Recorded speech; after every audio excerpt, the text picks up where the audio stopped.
If you're considering adding or replacing the overload springs or load leveling system on your truck, stay tuned for the Road Active Suspension interview in Staying on the Road.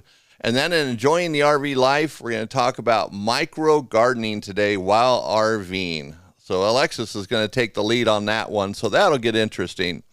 And then in the next stop, we're going to visit Cedar Rapids, Ohio, a little hidden gem in the Midwest. And then in Shadows of the Past, the towns that once were, we're going to visit Protivin, Iowa. And then in RV Envy, we're going to talk about sticky books and a new air conditioner that's taken the RV market and overlanding market by storm. This is Eric Stark with the Smart RVer podcast, your trusted source for tips and insights to embrace the RV lifestyle without worries. So let's talk everything RV today, and this is episode 178, so let's dig right in. And so we have Alexis on the show today. Hello. Who's going to just stun us. I am. With her insight on Protivin, Iowa.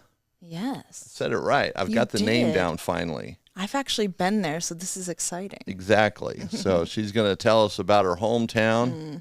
Well, maybe not her hometown, but a place she's been before. Yes. Or has been before.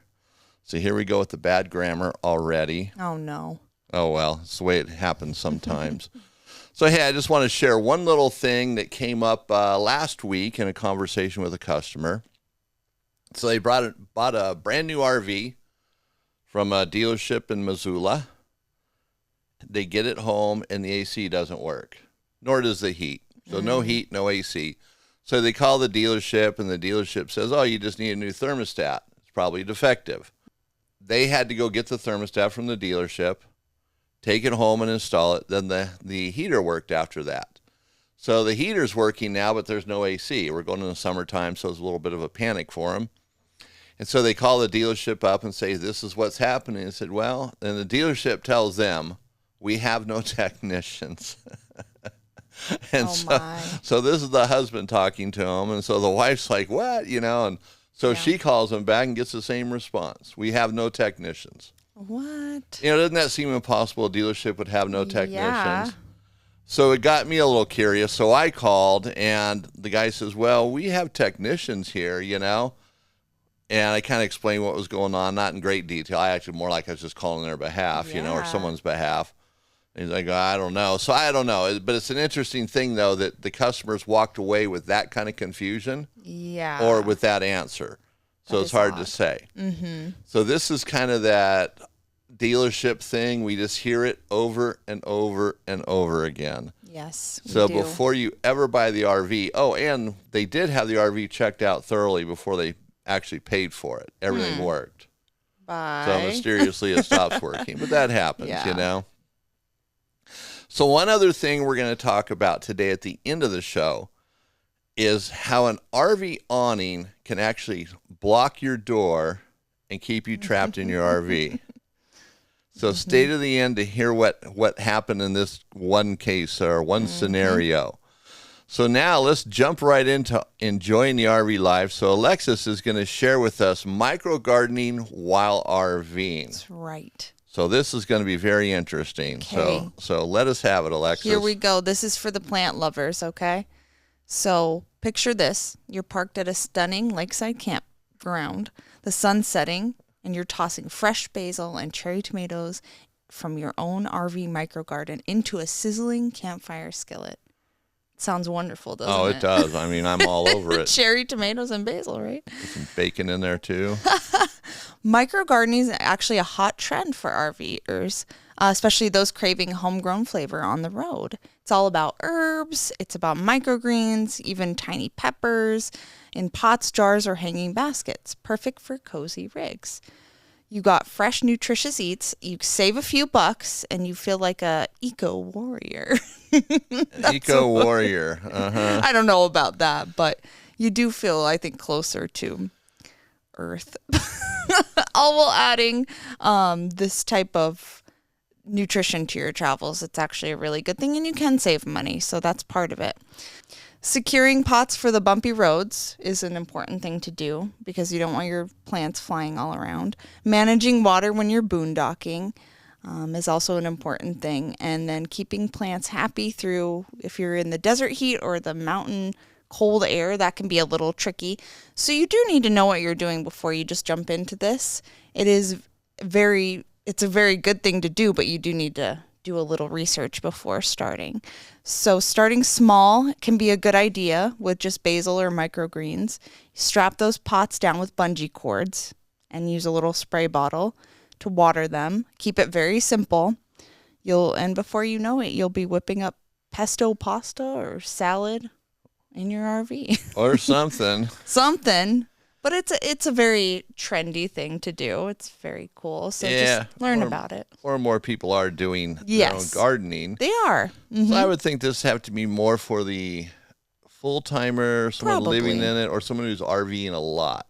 That would be good. I don't think it's going to be for everybody. Yes. Because it takes time. So. And I don't think you have to, I'm not going to go down that road. I'm just going to leave that one. Yeah, okay. It's interesting, though. So it's just another aspect of RVing, so you can incorporate your life into it, so your life isn't closed out. Exactly. So micro gardening, it may not be for you. It might be for some, not others. But, if you do it, it's going to help you save some money. Yeah. Which, saving money these days is very important. It's what we like. So this episode, I'm trying to think here. So some of the tariffs have already kicked in, these supposed tariffs that are going to wipe out the world. So we're seeing some price increases right now. So we're actually in, I don't know, what month are we in? May? Yes, we are. So this episode will be out June something or other, June 6th, I think. So we'll see that. And that helps us or makes us think more about how to save money, because we still have to buy certain things regardless, whatever's going on in our life. We have to buy certain things. So that brings us to our money saving tip.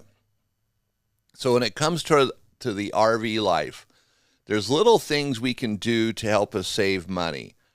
And sometimes we can actually boost up our safety as well. So we can save a little cash, make our RV travels a little bit safer.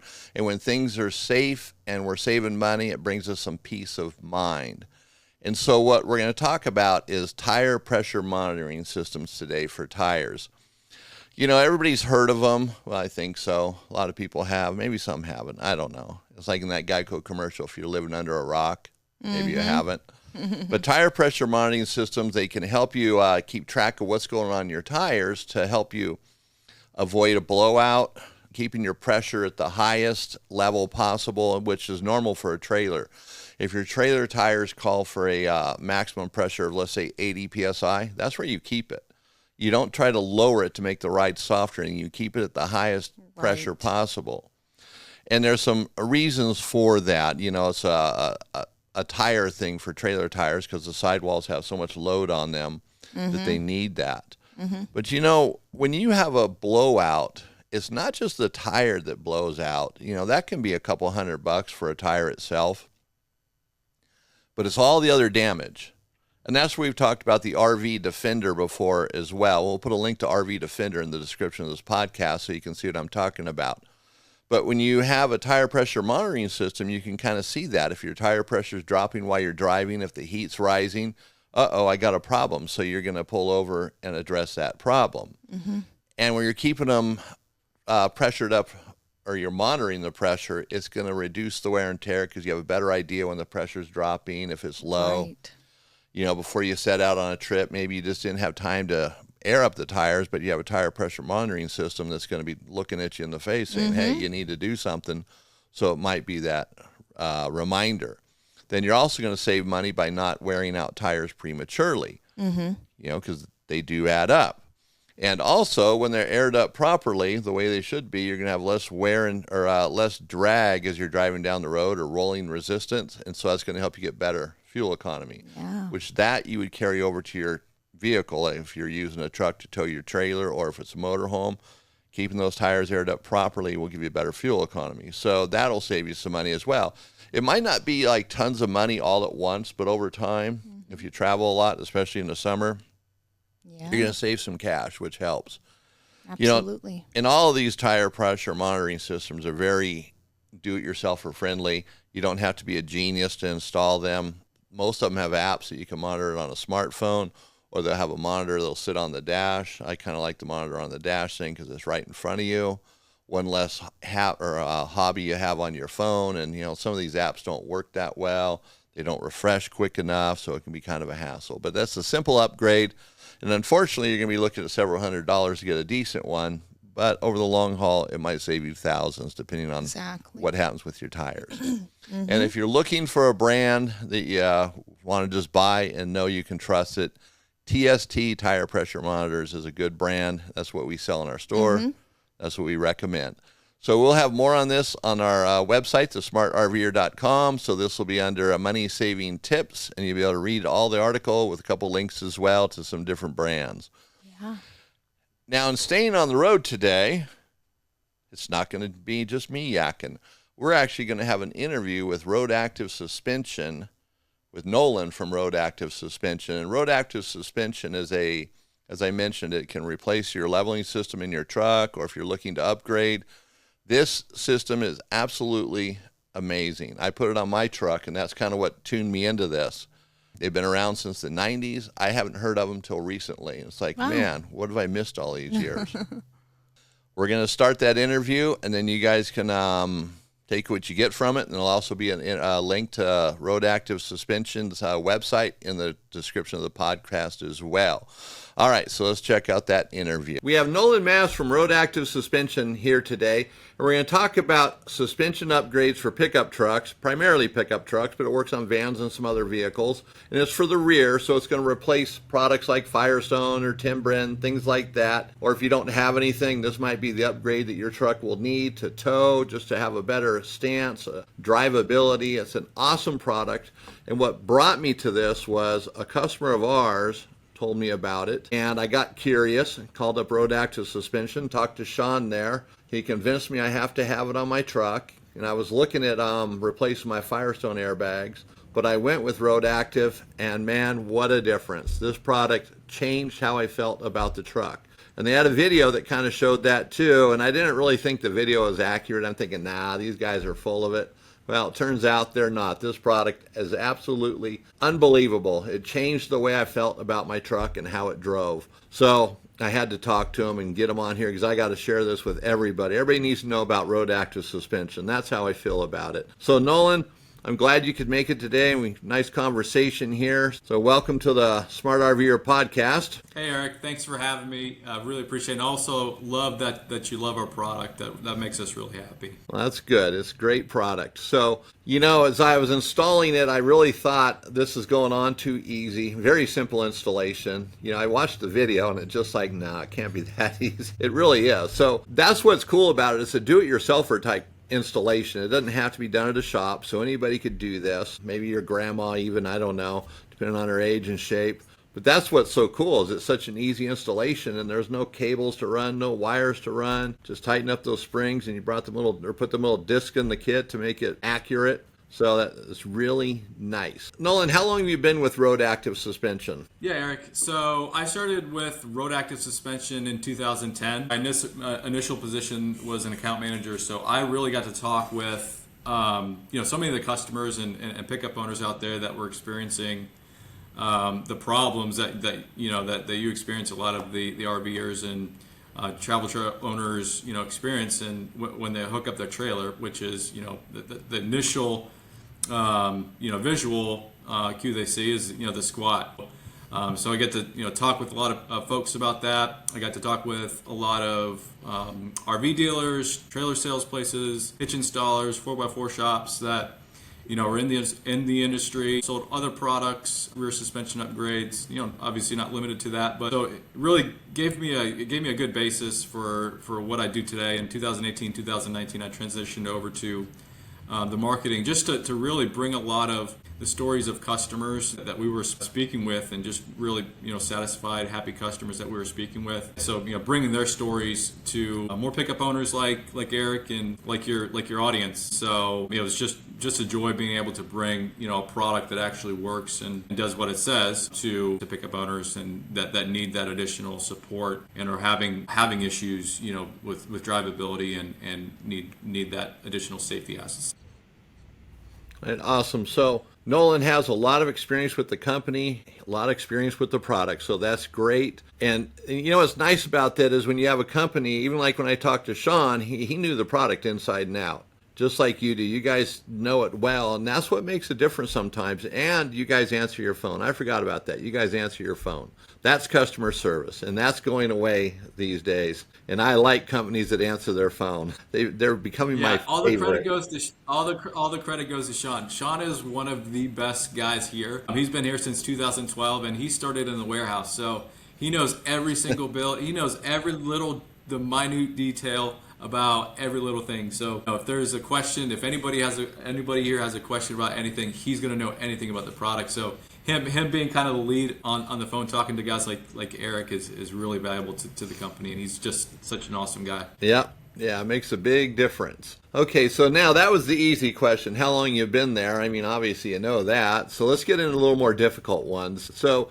the first one I have, and this is probably one that I think a lot of people will be wondering about. What makes road active suspension different from other suspension upgrades like airbags, sumo springs, or even Timbrim products? Yeah, so I mean, just right out of the gate, all those products are working. They're essentially resisting the weight at the frame of the vehicle. The bump stop snubbers like a sumo spring or Timbrim. They're obviously manufactured with different materials and what have you, but they're resisting the weight. So as you hook up your trailer or put load in the bed of your truck, the frame is going to come down, and with that snubber, it's going to hit the axle of the vehicle. Same with an airbag setup. Obviously you can pump air in and out there.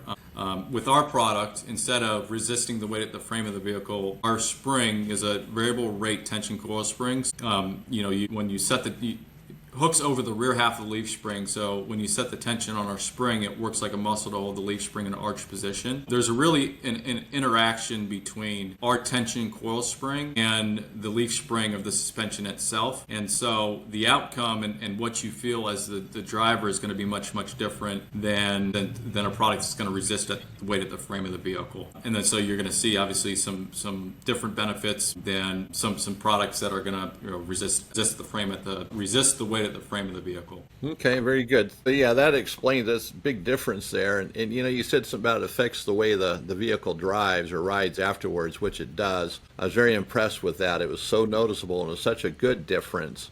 Where like you put on Firestone airbags, like when I did, there was no change in the way it rode. It just got airbags now. No excitement, got airbags. All right, so now another question here. How does road active suspension, how does it change the ride quality when the truck is loaded versus unloaded? Yeah, no, great question. That's one of the most common questions that we get, and that's one of the most common questions that I got when I was speaking to customers every day. The answer is gonna vary based on the truck that you have, how worn your leaf springs are, how sensitive you are, how you drive your truck. The answers that we get vary, and if you look at all the reviews, there's a lot of guys that'll say, I installed my kit, love everything about it, and partly because it didn't hurt my unloaded ride, or I didn't feel a difference in my unloaded ride quality. So that's kind of one end. That's kind of, I guess, worst case. Best case is like we get customers like Eric that they put it on and they can immediately feel a difference in the way the truck handles. And so it's also going to depend on how the tension setting that is set. So we've got a range of adjustability on our spring. So if you set it at a lower tension setting, it's not going to output as much suspension strength and I guess stiffness in quotes to the leaf spring. And when I say stiffness, it's not in a negative way. For example, if you've got a half-ton truck and you set the tension at the 1 millimeters tension setting, and you kind of you don't really drive above the speed limit. You kind of drive a little bit slower around curves and corners, that kind of thing, and you drive primarily on smooth roads, and your neck of the woods doesn't have rough roads.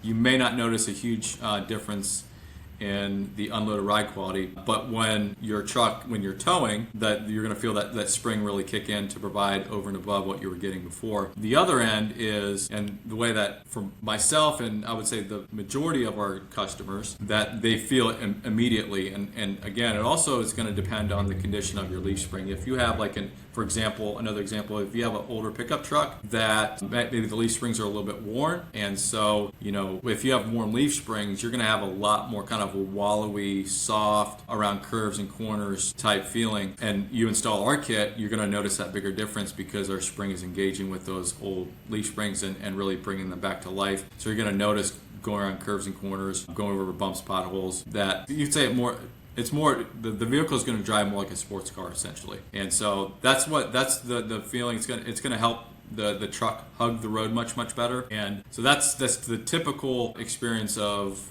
pickup truck owners when the vehicle is not loaded. When you're loaded, you're also going to have obviously a much greater degree of improvement in reducing a squat. Obviously, better control, because when you're squatting, the front of the nose of the vehicle is going to be up in the air, and you're going to lose some tire contact and some control there. So obviously, adding that suspension component to the existing leaf springs is going to improve the unloaded or the loaded ride quality as well.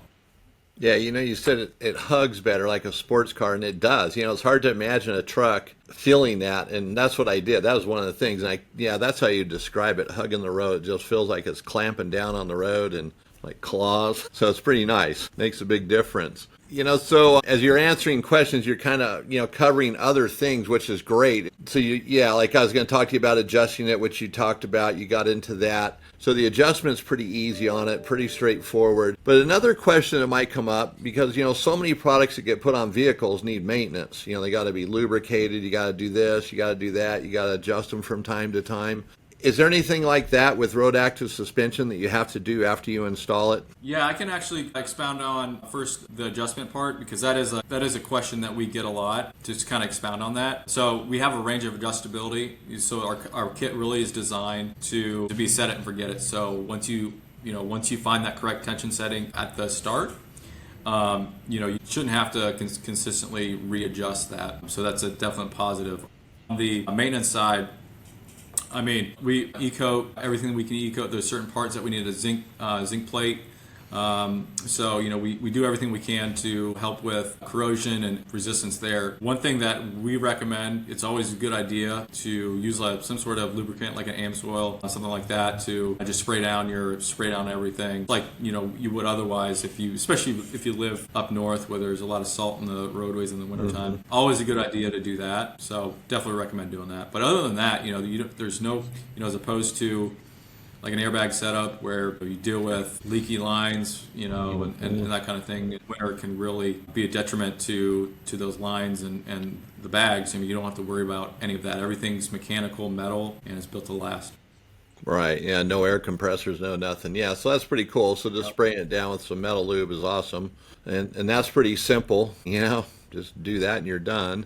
So a lot of this stuff the questions I'm coming from, they're coming from forums, like Tacoma World and things like that, because these are people that have vehicles where like a Tacoma is kind of a sporty truck, so they don't want to put something on there clunky. And so when you think about some of the vehicles that are using these full-size trucks, Tacomas, it's a product that's very universal. It goes across the divides of different vehicles, because a Tacoma driver is definitely different than let's say a Ford F-350 driver. But it works in all those vehicles, and it works, I would say, equally well. Would that be correct? I would put a caveat on that. Our product is such a great, we really tune the springs, and we feel that we've provided the best product out there for your less than half ton, 3/4 ton, and the demands of those. There is some diminishing returns once you get to especially the 1 ton market. We could tune these springs stronger. We are working on some things to be able to offer a more competitive product for the 1 tons, but on the 1 ton market, you've got something unique and I mentioned it to you before, is that those 1 tons, they pretty much all nowadays come with a factory top overload spring. And obviously the spring pack in general, just on a 1 ton truck, is going to be much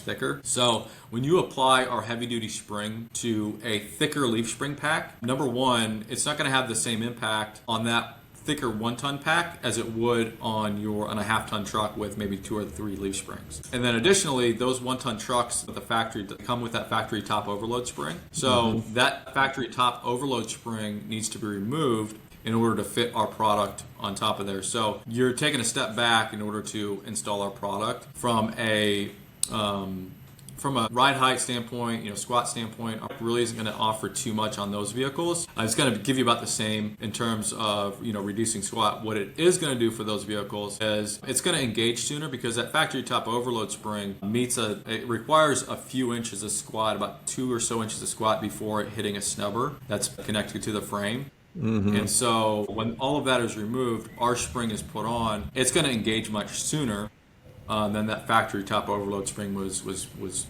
engaging. But then also, one of the common complaints with folks with factory top overload springs is oftentimes the snubber and the top overload spring bounce off each other, and so they cause a bouncy ride when going over kind of bridge abutments and kind of rough roads. So you take that out of the equation, add our product. Our product already is going to have a significant impact in reducing bounce and all of that. So it's going to be huge benefits. There's a lot of pickup owners that will, in those 1-ton cases, will install our product just for that, and helping. It's going to be a bigger impact on stability. So, but the impact is not going to be the same in terms of reducing squat on a 1-ton truck, and that's very oftentimes if you've got a 1-ton truck and need to reduce squat, we typically, and Sean and the other guys, they'll recommend.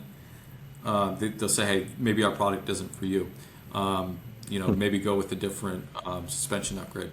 So I would say for your Tacomas, and we're getting a more and more footprint with your Tacoma, your overland type guys that have truck bed campers, and they're going, in off-road type situations. I mean, remarkable. We're getting some remarkable results. A lot of our growth has been, and our popularity has been from your half-ton, 3/4-ton guys towing travel trailers, RVs. That's been really our bread and butter, and what I guess we're a great match for. We found out we've been a great match for. But I would say over the last year or two, we've had more and more Tacoma owners, especially, and overland folks that have begun testing and using our product in those more off-road type situations, and adding that additional support with some really, really good results.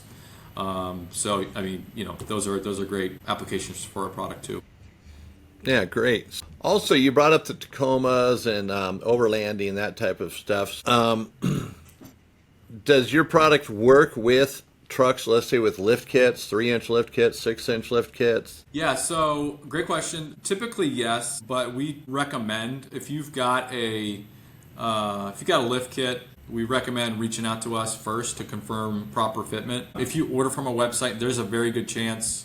If you order anywhere, there's a very good chance that our product is going to fit your vehicle if you've got a lift kit on it. But there are certain lift kits, and it's going to vary because there's so many different lift kits out there and packages, different year, make, models of trucks. It's difficult for us to keep track of every single one and know specifically when a lift kit is mentioned that, hey, yes, is going to work. So our process typically is, if you got a lift kit, send us an email, and Sean or one of the other people will take a look at it to confirm fitment. And we just request pictures typically, and we'll work on a customer by customer basis if we have to. We just want to, we don't want we want to prevent a customer from ordering the product and figuring out that it doesn't work, and then have to incur restocking fees and things like that. And we just don't want any of that to happen.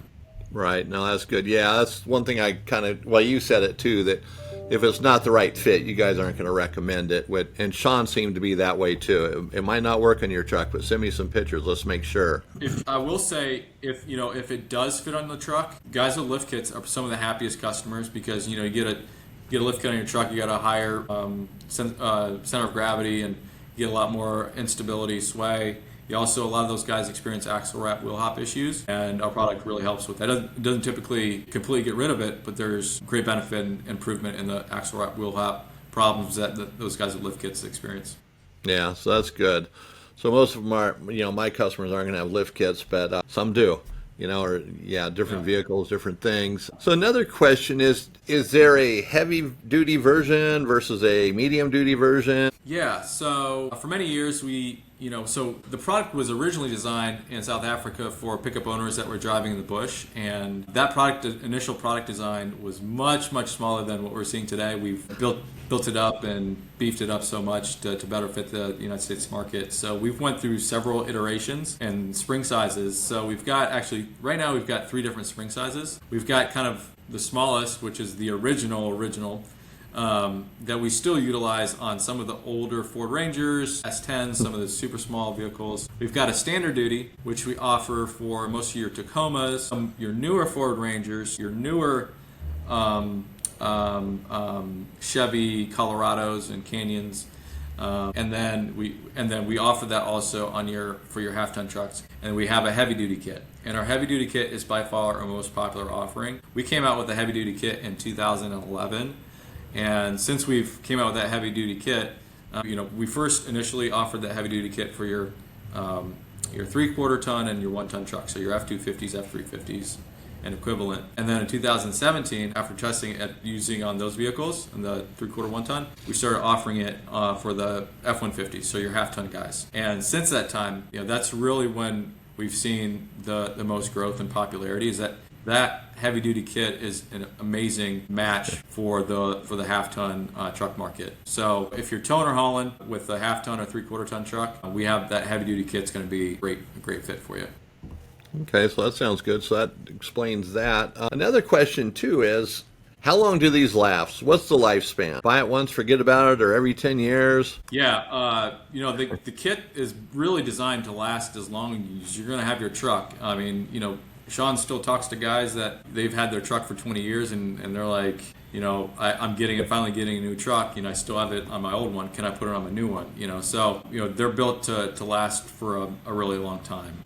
As long as you're going to have your truck. I mean, so the lifetime of the vehicle. Again, it's a good idea. To help prolong with it. Prolong just like you do everything else under your vehicle. If you're up north or somewhere, we experience salty air, that kind of thing, to spray it down over a few years, and that's pretty much it. So that's good. Unlike so many products today where they don't last a lifetime. Well, I shouldn't say a lifetime, but a long time. And, it's not like in 3 years you got to buy some parts, have it repaired, you got maintenance. Yep. So you put it on, forget about it. There's no software updates, It's pretty simple. You don't have to look at your phone to do anything. You don't have a compressor going bad. So, yeah, your product just absolutely makes perfect sense. Put it on, forget about it. So I'm glad I used it. I'm glad you're able to come on today and answer these questions. I mean, I have more questions, but we just don't have the time to go through them all. But I'm going to put all the questions on our website at thesmartrver.com. And also, Road Active Suspension has a very interactive website. Tons of videos, all sorts of stuff happening. I think whatever page you go on, there's things moving and things happening. And of course, you can call me if you have questions. Sean will answer the phone, and he's the man. He knows it all there, right? Sean is the man. He's the man here, too, so... Yeah, so that's absolutely awesome. So Nolan, I really appreciate you coming by today and sharing these answers to these questions. And I'm sure I'll have more as time goes on. And in fact, what I'll do is I'm going to run these by you first before I put them on our website, and maybe you can help me out a little bit. But I think it'll clear it up. And if people have any questions, again, they can go to the Road Active website, which all that information will be in the description of this podcast or the video, whichever how you're taking this in. So again, thank you very much. Very helpful information. You guys have a great company as well. And so pat everybody there on the back for us. We really appreciate good products. Amazing. Thanks for having me, Eric. All right, my pleasure. So that was a great interview. We really appreciate Nolan's insight on Road Active Suspension, and so you're going to want to check it out if you're looking to upgrade your suspension in your truck. Like I said, I put it in mine. It was a day and night difference. And, I expressed some of that in the video, so I'm not going to belabor those points. So now that's going to bring us to our next stop, which today I'm going to be doing. Yeah. Alexis and I have done the old switcheroony thing here. Sorry to throw you all off. Yep. So now we're going to suffer a journey through Cedar Rapids, Ohio with me. Iowa. See, that's how bad it's going to be. At least it's not Obama, Nebraska like last time. Yeah. All right. So, Cedar Rapids might not be the first place you're going to think of going on an RV trip. It's not something or a place that I would think of going to. Yeah. fact, Iowa in general isn't. For whatever reason, we just get these ideas of states and places and kind of run with it, and we work our life around it. Like we'll avoid that state at all costs for whatever reason. But it really sounds like it is going to be a good place to go for an RV adventure. Now, I've never been there myself, and I'm kind of more inclined to want to go there now. Good. After reading this article. Yeah. So Iowa, or Cedar Rapids, it's along the Cedar River, and it's a city known as the City of Five Seasons. Yeah. And so the fifth season isn't what you think. There's not another season. But what they say is the fifth season is the time to enjoy all the other seasons, like spring, summer, fall, and winter, without rushing. So that's why they call it a fifth season. Yeah. So in other words, they're saying, hey, enjoy this place. Don't be in a rush to do it. Now, it's not a big, massive city. It only has 135,000 people. That's the population. So it's not huge. It's a manageable city. You can go there and enjoy it. It has all the big city amenities, like every city this size anymore. You get over 50,000 people, and it seems like they got all these, helicopters bringing these big box stores and stuff, land and everything, It's true. All of a sudden, it looks like every other city with a Red Robin, a Walmart, and a Target, and 800 gas stations. So besides that, it sounds like a cool place. So it's the second largest city in Iowa, if that matters to you. But they have a lot of arts and culture there, and they have a very rich Czech and Slavic heritage. Yes. And so those two things in itself, they run through the city, and so that gives everything some flavor there, including the food, which is what we'd expect. And then they also have festivals to celebrate the Czech and Slavic heritage. So those types of things can be very easy to go to a city and enjoy some festivals. It's a reason to go there, and you're there for the festival, but then you get also the flavor of the city as well, and you can determine whether you like it or don't like it. It's up to you. But there's a lot of history there, not only just history in general, U.S. history, but a lot of foodies like going there because of different types of food. There is nature around Cedar Rapids. So there's something for everybody there, including RVers. There's parks, there's museums. They've got it all. They do. So it sounds like a really cool place to go and explore. Spend a week there or a weekend. If you're passing through Iowa, going someplace else, maybe swing into Cedar Rapids and check it out for yourself. And now they don't have RV parks in Cedar Rapids that I could see. They're around the area, but that's all right. Who wants to be in the city anyways? Be on the outside. Tons of restaurants, like I said, and they have some interesting restaurants. We don't have time to get into all of them and all that fun stuff. And you can get propane, dump stations. Everything you need is in Cedar Rapids, even a good time. So heck. So check it out, and we'll have the entire story on our website at smartrver.com, so you can get the entire flavor of it without ever even leaving your house. That's right. How was that? It's amazing. That is awesome. Only here at the Smart RVer. All right, so that wraps up Cedar Rapids, and now right next door there's another town, and it's called Protivent. Now this is where Alexis grew up. Well, not really. She visited there once. So it has a soft spot in her heart. So it does. She's going to share the shadows of the past with us today. Right. And in this case, I tore the page out of Grandpappy Popeye's book and gave it to Alexis. You did. All right, Alexis. So let's hear what you have to say or what you can share with us about Protivent, Iowa. All right, here we go, ladies and gentlemen. Towns that once were, we take a quiet detour off the main roads into the rolling farmland of northeast Iowa, a place called Protivent. Tucked just along the border of Howard and Chickasaw counties, Protivent was never a booming metropolis, but it was a proud little town, founded in the 1870s by Czech immigrants chasing opportunity and freedom, carrying with them their language, their music, and their faith. At its heart stood Holy Trinity Church, its twin steeples rising above the cornfields like a promise. Protivent was the kind of town where families gathered on front porches, Children played under the watchful eye of neighbors, and the rhythm of life was marked by harvests, holidays, and polka dances at Sokol Hall. By the mid-1900s, the population hovered around 300. A post office, a few taverns, a general store. It had what folks needed. But time, as always, brought change. Young people left for the cities. Farms grew bigger but fewer. Businesses shuttered one by one, and the sound of Czech songs gave way to silence. Today, Protivin remains on the map, barely. A few dozen residents still tend their homes, and the church still holds mass, but the town feels more like a memory than a moment. Its high school closed years ago. The baseball diamond sits quiet. And the Sokol Hall? Now mostly used for reunions and remembrance. Still, once a year, life returns. Czech Days, a celebration of heritage and heart, fills the streets with laughter, kolaches, and accordion tunes. For a weekend, Protivin is alive again. But when the tents come down and the visitors head home, Protivin goes back to sleep, its legacy living in its stories, in old photographs, and in the hearts of those who called it home. Because some towns don't vanish at all. They simply fade, like a song in a language we used to know. Wow, that sounds just like an NPR reading. Wow. Give it up, Thank you. people. That was very nice. So Protivin's a pretty cool place. Yeah. Or was. It was. Or is. I love going back. It was. I don't know why I was thinking of another town I said was, Yeah.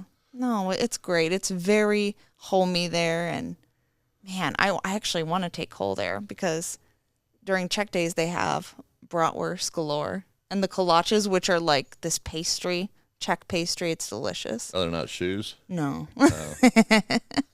I mean, if they're hard enough, you could probably wear them as shoes. They're pastries, and that's a big deal. That's one of their big things. It is. Absolutely. So Protivin sounds pretty cool. Yes. So you see, it's, all these little towns have all this rich history. Yeah. And, speaking of rich history in little towns, I'm going to talk about Ogden, Utah for a split second here. Oh, yeah. Has nothing to do with Protivin. Nothing like Protivin. But you were just there. Ogden's kind of it's a town. So if you're in Ogden, Utah, or near it, I got to tell you to go to McLaren's Collectibles if you're into antiques and collectibles and stuff. Talk to Neil there. He's the owner. This store is absolutely awesome. It's well lit, and it's clean, and it's organized. That's awesome. Which, a lot of these stores you go into for collectibles and stuff, they're eclectic, to say the least. They're different. But this store, you can see everything, so you're not looking at something, you want to buy it, and you got to take it outside and find out it's really a pile of junk. You can see it in the store. And he has some phenomenal stuff there. That's absolutely awesome. Phenomenal stuff. Great. In fact, that's where we got this radio sitting right back here, this Packard Bell. You can't see it if you're listening, but in the video you'll be able to see it. It's very cool. And he has other stuff. I mean, it's just incredible. So you got to go check it out. And that's in Ogden, Utah, McLaren's Collectibles. There we go. All right. So now the full article on Cedar Rapids and Protivin will be on the website, thesmartrver.com. I kept calling it Protovin. Or something, Provitin. or whatever. Probiotic, I don't know. You're doing good. So, but yeah, good. it's another place to go check out. So we want to thank Alexis for that nice reading today. Very nice. Thanks. All right, so that brings us into RV Envy. And today we're going to talk about sticky books. What are sticky books? So, sticky books are these small little books. If you're watching the video, you can see I'm holding one up. And so they're a very quick read. And they have one on starry nights, or night skies, not starry nights, night skies, one on tracks, which is animal tracks, and one on charts. So just to lay this out, if you've ever looked at a chart, like a stock chart, and they got lines and things on it, this book will help you understand what all that stuff means probably within an hour. That's neat. Within minutes you start going, oh, I get this, I get that. And, it's not so much for investing, but it's understanding what all that stuff means. Yeah, sure. So you can sound like you're a smart investor. Yeah. Even though you're losing all your money. And Right. Oops, no. But at least you sound smart. And so their books on tracks and night skies are the same way. You'll learn very quickly. It has little It's a workbook as well. So you're doing stuff as you go along, and that helps you remember it more. And then they give you tips for memorizing or remembering these things, so you just don't forget it all. It's like, a lot of books you read and you forget it. Yeah. So they want you to remember it. And these books are just absolutely awesome. And you can get them on their website at stickybooks.com. So I highly recommend checking them out. And especially for RVing, you got some downtime. Yeah. Waiting, killing some time. Learn something. And the night skies and the tracks definitely falls into RVing. Cool. Yeah. And the charts, you don't want to become a day trader and lose everything you have. That's not a good thing. No. That goes against that money-saving tips. Yeah. So that's in RV Envy. And also, I mentioned something about a new air conditioner. And it's the Breeze Onic. Oh, man, I can't pronounce the name of the company that makes it. It's Eberstocken or something. It's a German company. How pathetic is that, right? It's okay. But if you Google Breeze Onic, I said the Onic, it's Breeze Onic. So this air conditioner is very small, is very compact, and it's for, you can use it on RVs, vans, Class Cs, van conversions, and it's super quiet and super efficient. That is super cool. So if you're trying to run your RV off of an inverter, your AC off an inverter, this is the air conditioning for you. Recently I talked about the Furrion air conditioner and for RVs, and it definitely is a cut above all the others. But this one now is better than the Furrion. But it does come with a price tag. You're going to spending well over $2,000 for one of these things.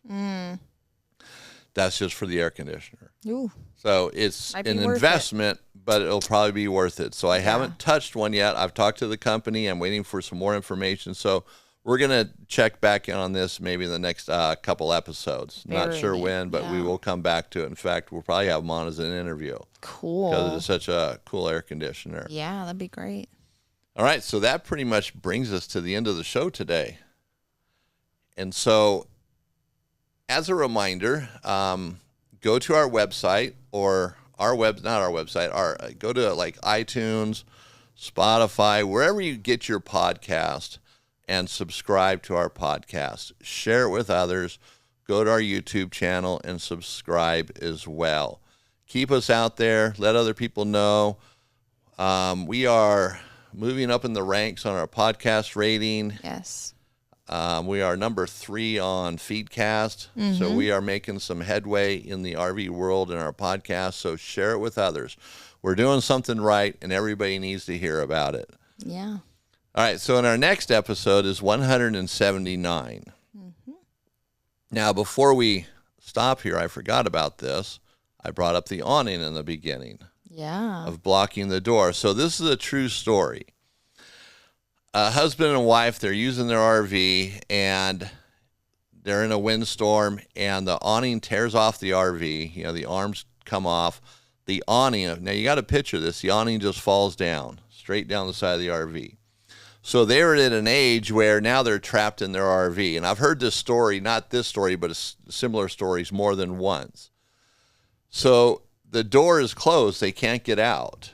And now they're older. So, they don't have the physical strength, the stamina to bust out of it. So they actually had to call for help, and someone had to rescue them. So that's pretty bad. Aww. So you got to think about that. And I've heard it from other people too. The same thing. I couldn't get out. And then the other windows, you aren't escape windows. And do you really want to jump out of an escape window?